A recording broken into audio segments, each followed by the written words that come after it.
So in the first few weeks of the pandemic, we gave up a lot here at church. We gave up gathering here in this beautiful sanctuary, not cemetery, sanctuary. And really, I think just coming in here is life-giving. It's just so beautiful. It lifts your spirit. We gave up with that weekly fellowship. We gave up any kind of gathering around food and drink with the family for our enjoyment. We gave up Sunday school and adult ed. We gave up Easter egg hunts and then Christmas pageants. In short, we gave up most of the stuff that nurtures our souls in this place. But as soon as the pandemic hit, we had all sorts of offers from members of the church family. Who needs me to go shopping for them?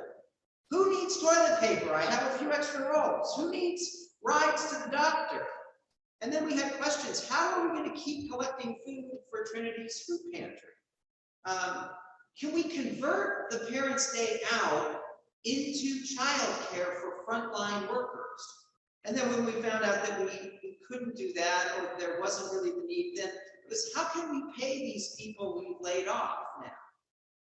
How can we continue to support unhoused neighbors? We came up with this idea of creating blessing bags that we could have in our cars. How can we support members of the church family that need a visit? The deacons organized a car caravan to visit all sorts of people. When George Floyd was murdered, we started weekly vigils on the church lawn to say to the community that we believe Black Lives Matter. We, as soon as we could, we were back working with Rebuilding Together to work in a house of one of our neighbors.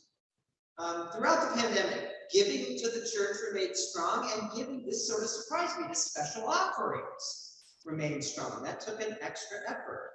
And more recently, over 12 people have volunteered to offer support to an Afghan family who have resettled here in St. Louis.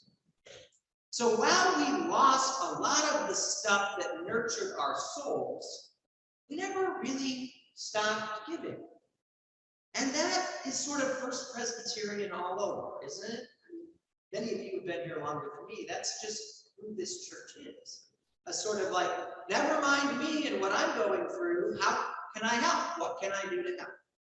So I think we really do try to be like Jesus. You know, not just believe some ideas about Jesus, but try to be like Jesus. And I confess that this is most often what I encourage in my preaching. Jesus was the light of the world way back then. We are the light of the world today, and we need to strive day after day to be more and more like Jesus. So how that would go for today's gospel story would be something like this. Look, Jesus traveled out of his way across a lake that was sort of dangerous. He did that to go to this foreign land, and when he got there, he healed a person literally living on the margins, oppressed by these demons, but also rejected by his own people. Jesus did that, and we need to do that too. So we need, in every one of these gospel stories, to try to be Jesus in the story. But today, First Presbyterian Church of St. Louis, and I want to say this to you in the most loving way I can. Maybe you are not Jesus in this story. Maybe you are more like the Gerasene demoniac than you are willing to admit. Just smile a little bit. Maybe filled with some demons in torment after these 2 years. So maybe we have to admit that there is also in us a legion of voices kind of trying to pull us down. Maybe instead of rushing to heal everyone else, we need to be healed. Maybe we need to stop, or at least slow down long enough for Jesus to catch up with us and take care of us. Maybe we need to be set free of our demons so that we can continue to do good in the world. So let me just, give you an example of this out of my life. So on this last Monday, I led a memorial service for a family I really do not know. They had some distant connection to the church, and asked me to officiate at their mother's interment. And I said yes, not because I need one more thing to do. I'm getting ready to go out of town for a couple of months. Not because I had the time, and Monday is my day off where I catch up on everything. But I said yes because how do you say no when someone asks you to care for them when their mother has just died? So anyway, I said yes, and I was driving out to Memorial Park Cemetery on Monday morning. And I wasn't late, but I sort of thought maybe I was a little bit late. And sometimes it doesn't matter whether you're late or not. Your mind thinks you're late, and that's your mode of being. And so I was a little bit agitated. And I didn't honk at anybody, but I kept sort of thinking in my mind to all these other cars on the road, will you just get out of my way? Will you just get out of my way? So this is sort of where I ended up. I was trying to do a good and loving thing for this family who had lost their mother. And at the same time, I'm sort of cursing these other drivers under my breath while I'm trying to do it. Now, I'm not going to say that that erased the good I was trying to do. I don't think it did. But when your inner spirit and your inner dialogue aren't in line with your outer actions, I think you do less good. I think you do less good. You're sending some other kind of energy out into the world. So another example of this, I once worked at a church here in this area with like a huge food pantry. They fed hundreds of people a week. But the woman who ran the pantry always suspected that people too lazy to work were coming to the food pantry and taking advantage of it. And there were several times where people came up to my office complaining to me about how they had been treated. So people often left with several bags of groceries, right? But they also left feeling guilty, ashamed, or angry. So some good was done, I don't debate that, but much less good than could have been done because sort of the inner spirit didn't match the outer action. So I think if we really want to heal the world, we need to be healed. If we really want to bring peace into the world, we ourselves have to be at peace. If we really want to be the bright light of Jesus to the world, we first need to bathe in that light. And before we can really be healed, we need to stop and recognize the many demons who may be occupying our inner space, our living room. So I haven't really been able to quite put my finger on it. But my sense is that even though it seems like we may be leaving this pandemic behind finally, many people seem to be kind of traumatized, but they don't really even know it. Or they know that they're kind of on edge or threadbare. That's what I've come to say. I think that's how a lot of people feel. They feel threadbare. They're on their last nerve, but they don't really know why. And I think maybe this is because all through this, there's been this sort of strange and invisible threat. And if you haven't gotten sick, or if you don't know anyone who's been really sick, you know you're supposed to be afraid of something, but you don't know what it is. You haven't been able to put your finger on it. And I remember that first spring thinking, wow, this is the most beautiful spring ever, but something is not quite right. It's almost like COVID is this unseen demon that is sort of taken up residence in our inner space, in our living room, but we're not quite sure what it is, or we're not able to put our finger on it. But whatever the case may be, I feel like getting back to normal, and we have in a lot of ways gotten back to normal, I feel like getting back to normal does not seem to be enough to return people to a state of well-being. Getting back to normal isn't enough to sweep out and clear our inner space. And it's just plain hard to do good in the world when we're filled with something other than love, joy, and peace when we're filled with things like anxiety or worry or trauma. So I think the first step with this is to actually admit that even though things may be getting better, maybe inside for us it's not quite over. Admitting, as we often hear, that we have a problem. That's the first step to healing. So there's this really interesting, and I would say also a bit enigmatic parable that Jesus tells in another gospel, in the Gospel of Matthew. And I think it might give us some guidance here. So Jesus in his teaching says this, and no one really knows what he's talking about, so it's a little hard to figure out. But anyway, he says this: when an unclean spirit has gone out of a person, it wanders through the waterless regions looking for a resting place, but it finds none. And then it says, I will return to my home from which I came. And when it comes, it finds that place empty and swept and put in order. And then it goes and brings along 7 other spirits more evil than itself, and they enter and live there.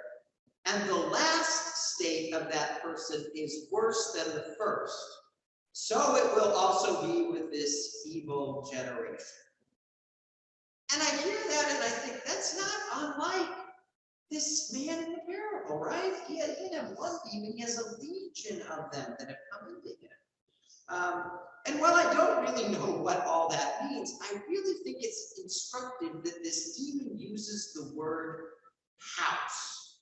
So the demon, has been kind of cast out and ends up saying, I'll return to my house from which I came. Meaning that there are demons out there who want to take up residence in your house. And even if you somehow have pushed them out and swept the place clean and empty, if you don't fill that place with something else, they're liable to kind of rush back in. So anyway, I think that language can be helpful to think of our inner space. And when I say that, I mean like our consciousness, what's going on in our mind, but our emotions, kind of what's going on in this area, to think of that space as our house. And then it's really important to keep a constant eye on what enters that house. And then meet whatever enters that house, not with anxiety, but with the energy of the Holy Spirit, with honesty and compassion and love. So if we're not paying attention, if we are, so to speak, unconscious of this phenomenon, this is what might happen. Some free-floating anxiety that you've had about the pandemic may arise in you. And this can really be triggered by anything. So I remember quite vividly a time when I was in the 6th grade and I was in a panic about a school assignment. And to avoid that panic, I turned on the television. I was watching TV, to avoid having to work on it. And somehow that anxiety about this school project attached itself to a commercial that I saw. And then months later, when the assignment was long gone, when that commercial would come on the television again, that anxiety would flood back in me. It somehow attached to that, and it would come back into my consciousness. So I think that can happen all the time. Some anxiety about this pandemic might arise in you, and before you recognize it, before you realize it's arrived in your house, you try to get some relief. And so you maybe watch TV or a movie, or you maybe light a cigarette, or you may pour yourself a drink, or you may go get something to eat. Or if you are a First Presbyterian, you might think, I need to get to work. I need to work harder. And so while all those things might provide some temporary relief in the moment, that anxiety will surely come back again. And maybe with 5 or 6 friends, and enter your house even stronger the next time. And so the truth is, I think there are all sorts of COVID-related demons that can enter our house. Demons of anxiety, of worry, of fear, of resentment, of hatred, of anger, of trauma, all capable of entering our house uninvited at any time. Anything can trigger that. And so we have to be vigilant. So Jesus says to his disciples all the time, stay awake. We have to stay awake so that we are not taken in. So the truth, I think, is this. Simply recognizing these demons when they arise is more than half the battle. Just being aware that they have entered your house can keep them from taking you over. So just seeing that anxiety has arisen, and better yet, if you can figure out, like, why? Oh, I was watching TV and that commercial triggered this thing from my past, and that's why this thing is here. You are really seeing it, and just seeing it keeps it from taking you over. So it keeps you from saying things like, I am worried now, or I am anxious, or I am angry. That's very close to saying, I am worried, I am anxiety, I am anger. So you kind of conflate yourself with whatever arises. So just seeing these things arise can help you to see and say something more like this. I see that worry or anxiety or anger has entered my house. You often can't do anything about it entering, but you can see it and not let it take you over. So as I said, just seeing it in the first place is the first most important step to not letting it take you over. So you could then say, I am not them and they are not me, but they are here. So it really is enough to just say, I see you, and that can bring a lot of relief. And when you're not taken in by your demons, you create space in your house for the Holy Spirit to be there. You create space to rest in the Spirit of Christ. And I think these days more than ever, we all need rest for our soul. Rest for our soul before we can do good work. So I think it's okay for us, even First Presbyterians, as good as we are, to admit that we have a few demons of our own. It's okay to admit when you're falling apart so that Jesus has a chance to heal you. And the truth is this, I think once you become skillful at handling your own demons, then you have a chance to handle the demons that are in other people. Once you can handle them in yourself and see them in yourself, you can see what's happening to others. And then I think